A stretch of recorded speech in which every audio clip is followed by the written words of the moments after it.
So God looked on the Israelites and was concerned about them.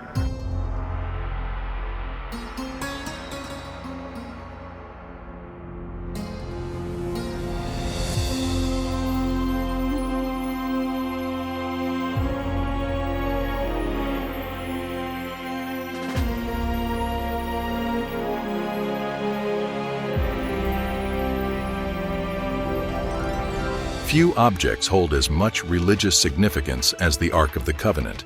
This ancient artifact, central to both Judaism and Christianity, has intrigued scholars, historians, and archaeologists for centuries. In a humble cave, scientists have made a discovery that could finally shed light on its whereabouts after millennia. Join us as we explore the significance of the Ark, its history, and the latest findings. The Ark of the Covenant. The Ark of the Covenant stands as one of the most captivating and mysterious relics in the histories of Judaism and Christianity.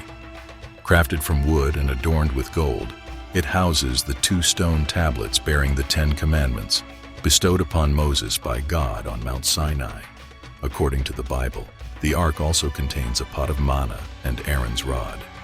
More than a mere container for sacred relics, it symbolizes God's presence and power among His people. The Bible tells us that God spoke to Moses from between the 2 cherubs atop the ark. Carried into battle by the Israelites, it often brought them victory over their adversaries. For example, when the Israelites crossed the Jordan River to enter the Promised Land, the priests bearing the ark caused the waters to part. Marching around the city of Jericho with the ark resulted in the city's walls crumbling, leading to their conquest. It also served as a reminder of God's covenant with His people, reinforcing His expectations for them to obey His laws. The 10 Commandments, more than just a set of rules, serve as a summary of God's character and will for His people, reflecting His love, justice, holiness, and faithfulness, guiding His people's interactions with Him and each other. The Ark underscored the Israelites' privileged status as God's treasured possession. Permission to approach. The Ark of the Covenant held such sanctity that only specific individuals were permitted to approach or touch it. Safeguarded within the tabernacle, a special tent designed and built according to God's instructions, only the Levites, the tribe designated as priests, were authorized to carry the ark and minister within the tabernacle. Even among them, only the high priest could access the innermost chamber of the tabernacle. This privilege occurred once a year on the Day of Atonement, during which the high priest sprinkled blood on the mercy seat to atone for his and the people's sins. Violation of these rules carried severe consequences, including death or affliction. Notably, when Uzzah touched the ark to steady it during transport on a cart, God struck him dead. When the Philistines captured the ark and placed it in their temple, they suffered plagues of tumors and rats until they returned it. The Ark of the Covenant was not only significant for the ancient Israelites, but also holds importance for Christians. Materials and design of the Ark of the Covenant. Crafted under the direction of God by Bezalel, the chief architect of the tabernacle, the ark was constructed from acacia wood, known for its durability and resilience against the harsh conditions of the wilderness. Measuring 2.5 cubits in length, 1.5 cubits in width, and 1.5 cubits in height, approximately 111 centimeters by 67 centimeters by 67 centimeters, the ark featured a gold decorative rim called the zir, and 4 gold rings at its corners. Gold-plated wooden poles were inserted through these rings to facilitate the ark's transportation. The most vital element of the ark was its cover, known as the capparate, made entirely of solid gold. On its top were 2 golden cherubim, winged creatures facing each other with wings extended over the cover. The cover was also known as the mercy seat, as it was the place where God displayed His mercy and forgiveness to His people during the Day of Atonement, as the high priest sprinkled blood on it to atone for their sins. Placement. The Ark of the Covenant resided within the Holy of Holies, the innermost chamber of the tabernacle and later, the temple. Accessible only to the high priest, this chamber held the ark, resting on a stone referred to as the Even Hashtiah, believed to be the foundational point of the world. The ark played a central role in the worship and rituals of the Israelites, finding its permanent residence in the Holy of Holies of the Temple in Jerusalem. Theories regarding the fate of the Ark of the Covenant. Numerous theories have emerged concerning the fate of the Ark of the Covenant. Some believe the Ark was destroyed during the Babylonian conquest of Jerusalem in 586 BCE. This theory relies on historical accounts. While the Babylonians conquered Jerusalem and despoiled the temple, looting its treasures and sacred objects, no concrete evidence suggests the Ark's fate. Number 2 is a such theory that is rooted in Jewish tradition, and some biblical passages posit that King Josiah concealed the Ark before the temple's destruction. However, there is no definitive evidence that Josiah hid the Ark or knew its whereabouts. Number 3 theory is taken from the Ethiopian tradition as the Ethiopian tradition, and legends propose that Menelik, son of King Solomon and Queen Sheba, transported the Ark to Ethiopia, placing it within a temple in Aksum. No historical or archaeological evidence corroborates this theory. After all, nobody was allowed to see it except for the priests, and they are also not there to verify the authenticity.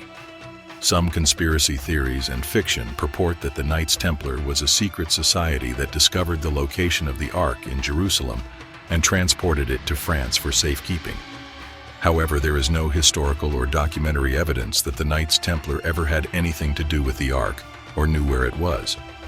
Moreover, there is no proof that any of these places ever housed or concealed the Ark. Most intriguing and controversial theory. One of the most intriguing and controversial theories postulates that the Ark of the Covenant remains hidden in a secret chamber beneath the Temple Mount in Jerusalem. According to this theory, priests concealed the Ark before the temple's destruction in 586 BCE. It is believed that the Ark still lies concealed, awaiting the Messiah to unveil it and restore it to its rightful place in the rebuilt temple. This theory is based on Jewish tradition, recorded in various ancient and medieval texts like the Talmud, the Midrash, and the Zohar. These texts suggest that King Josiah, in the 7th century BCE, foresaw Jerusalem's impending doom and ordered priests to hide the Ark and other sacred objects in a sealed chamber beneath the Temple Mount. The chamber's marker, only readable by the Messiah, remains undiscovered. The theory is also supported by biblical passages hinting at the Ark's presence in the temple at the time of its destruction. Assumptions of the location. Archaeological and historical evidence indicates the presence of unexplored or excavated tunnels and chambers under the Temple Mount. For instance, in 1981, a group of extremists attempted to damage the Dome of the Rock, a Muslim shrine on the Temple Mount, claiming to have found a tunnel leading to the chamber where the Ark was hidden. In 1996, riots erupted when Israel opened an ancient tunnel along the Western Wall, sparking fears that it aimed to reach the Ark or undermine Muslim structures. In 2007, a documentary, The Exodus Decoded, proposed evidence of a secret passageway under the Temple Mount leading to the Ark. Nevertheless, some scholars argue that there is no reliable historical or textual evidence supporting this theory. Multiple alternative theories about the Ark's fate exist, with some questioning the religious or political significance of finding or revealing it. Today, as Judaism and Christianity have developed for centuries without it, attempts to search for or claim the Ark could provoke tension and conflict among Jews, Muslims, and Christians, who hold competing claims over Jerusalem and its holy sites. The Copper Scroll. The Copper Scroll, a remarkable document among the Dead Sea Scrolls, sets itself apart by being inscribed on metal. This scroll lists 64 locations where various gold and silver items were buried or hidden. Scholars speculate that this treasure originated from the temple in Jerusalem and was concealed by priests before its destruction by the Babylonians in 586 BCE. The scroll hints at the presence of the Ark of the Covenant, suggesting it might be near the Dead Sea, particularly in Jordan, around the Qumran area mentioned in the scroll as the Valley of Aor. The quest for the Ark of the Covenant continues to captivate the imagination and curiosity of many. While the mystery endures, recent discoveries and historical texts offer tantalizing hints about its possible locations. The truth may remain elusive, but the Ark's enduring significance in religious and historical contexts ensures that the pursuit of this enigma persists. Do you think finally people will find the Ark of the Covenant? Tell us your thoughts in the comments below. Don't forget to subscribe and press the bell icon for future updates. Thank you for watching. See you next time.